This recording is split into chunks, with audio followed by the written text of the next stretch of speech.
Torno presto, sono state le ultime parole che Orlando Battistutti ha detto alla compagna Naomi e al figlioletto di 3 anni, ma alla sua abitazione di Breda di Piave non è più tornato.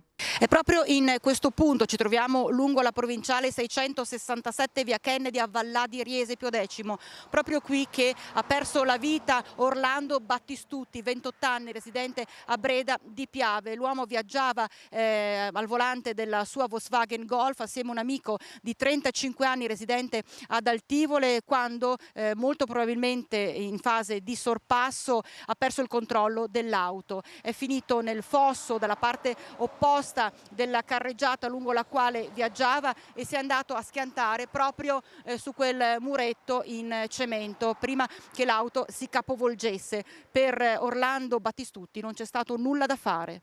I sanitari del SUEM 118 non hanno potuto far altro che constatarne il decesso. L'amico è stato estratto dalle lamiere dell'auto ed è stato elitrasportato al Cafoncello di Treviso, da dove è stato dimesso già nelle scorse ore. Sul luogo dell'incidente, lungo via Kennedy, si sono recati i familiari e gli amici di Orlando Battistutti.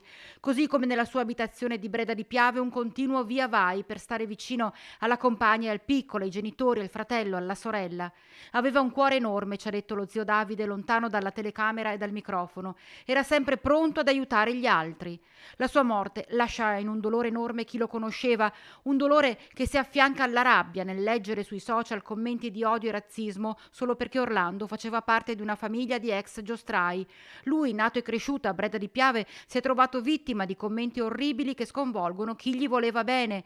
E anche il sindaco Mosole non ha parole per commentare ciò che è stato scritto da queste persone senza scrupoli, ha detto, senza rispetto, senza sensibilità per una giovane vita, l'ennesima, stroncata sulla strada, e si rivolge direttamente a loro. Se la vostra coscienza si pulisce così, fatelo. Noi non possiamo vietarvelo, però insomma, pensateci, ecco.